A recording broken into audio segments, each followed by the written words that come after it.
What's up, everyone? It is Striker Mint, Striker Gemini Mint. So, I'm gonna kind of demonstrate how to read a birth chart, or how I read a birth chart.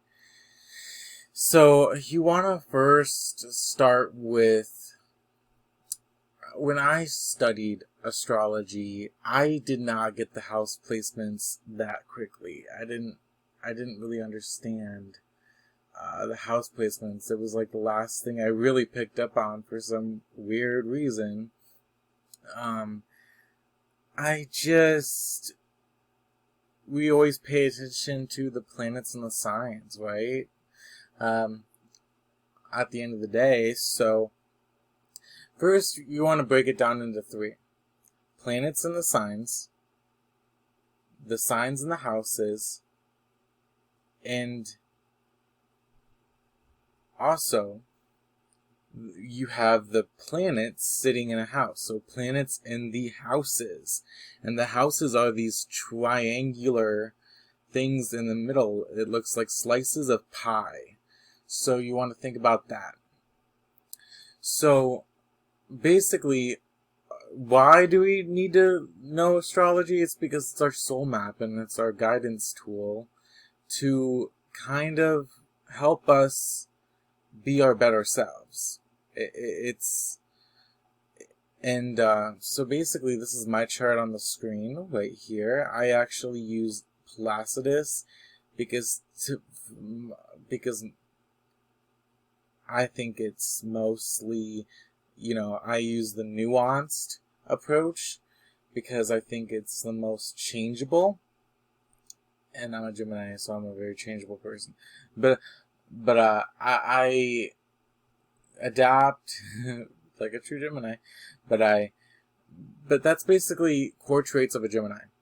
And I have Mercury in the sun, and it's sitting in the 8th house. And what's the 8th zodiac sign? Scorpio. So it has a bigger correlation to who I am as a person deep down, right? And it's also how others can kind of vendetta. The 8th house is all about vengeance and vendettas. And so obviously I have my sun there. So it doesn't mean that I'm that bad person. It just means that, that's how other people can misinterpret me.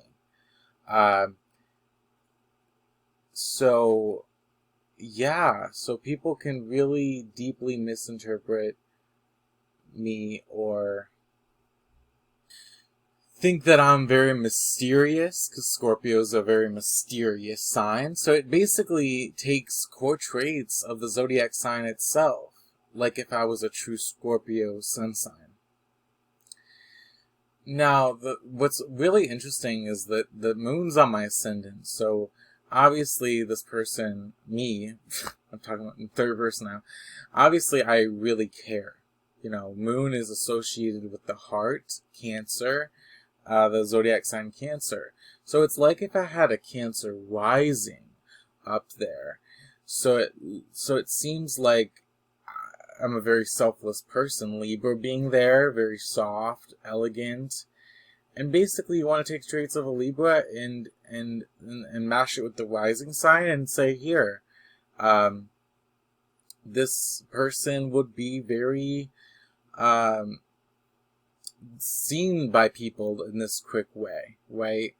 In this Libra cardinal energy, and it will be a leader of their own life, right? And somebody who wants to either initiate or not be really seen on all that much, in terms of wanting to speak up. And things like that. And I also have a Libra moon, so it's really difficult for me to speak up, I find. So Neptune and Uranus, it's easy for me to speak up, but it's hard in a crowd. It's hard being a Libra rising in a crowd sense. And we're not going to get too much into the aspects because that's a very complicated thing for most people. So I'm just going to leave that out. But I want to definitely make it fun. So the first house is all about your appearance. It is where your rising sign always is. The second house is your tools and your resources, your money, your actual sense of self and belonging. Or how you want to be really feel comfort and belonging in a situation. The third house is your communication. And I really like to say that the third house is all about like your writing skills, and it's actually, if you have planets there, it's really going to affect your actual voice, your vocal cords up there.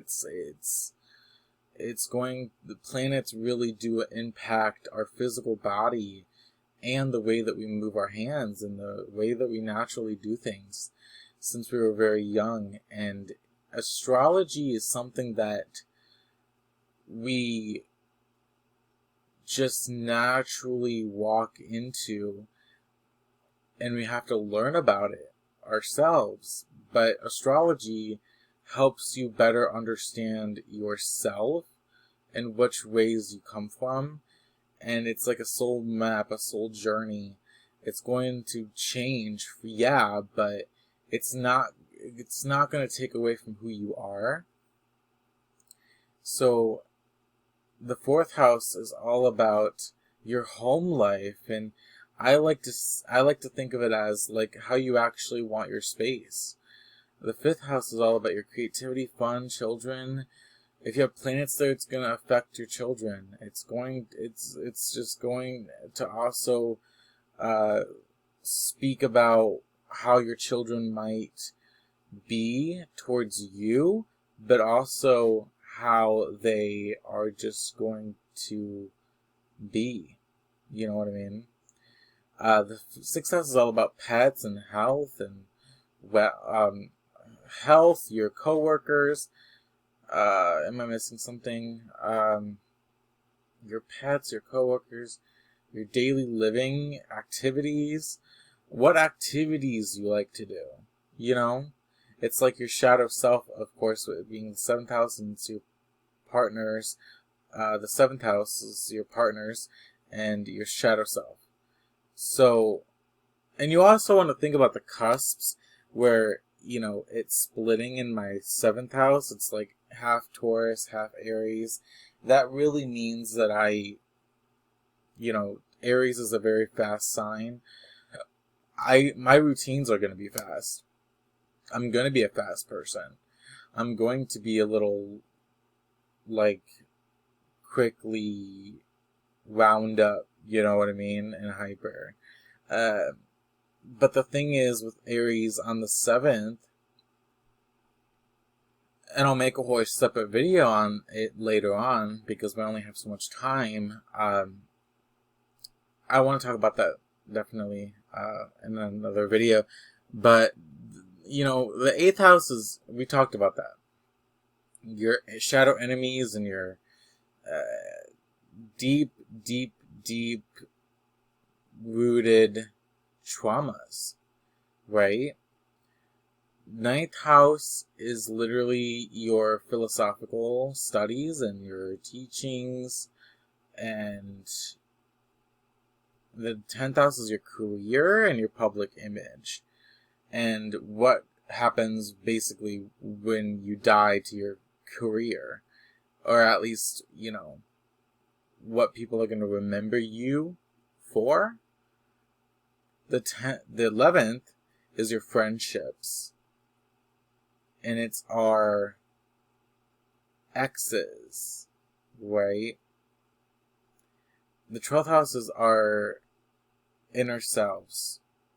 It's Pisces. It's all about our inner selves and our inner world that we want to escape to. And I have moon in there, so I escape a lot of my emotions. I have Mars in the first house. Mars is all about action, and I'm all about action, being action orientated, striking out to do something big for myself. I definitely like to, what's the word? Be very headstrong with how I like to come off to certain people. So it's very fun. So I hope that gives you an idea. The North Node is your future self. The South Node is your past self. I really believe in the nodes. Venus is how you love. Love things around you, love your music, love this, love your partner, the connection that you and your partner have, it's magical how the Venus is also what your relationship's ultimately going to be. Like how you're going to perceive it and how that partner is going to perceive you. So it's your interests and your love language. Jupiter's all about expansion. It's my 7th house, so I'm lucky. I'm expansion. I expand upon, the dark things in myself and the relationships and the, baggage. Like I am very interesting, I guess. Like it's yeah. Saturn in the 7th, yeah, it says that you're going to marry when you're older. It's your restrictions. But that's how you basically read a birth chart. Pluto's transformation. I just want to break it down simply for everyone. And so, yeah, stay tuned for more videos. I'm definitely going to make more videos. And, yeah, let's see what happens next after this video. But so, yeah, make sure you guys like, subscribe, and comment. And I'll see you guys on the next video. See everyone on the next video. I'm on a different channel. I gotta remember that.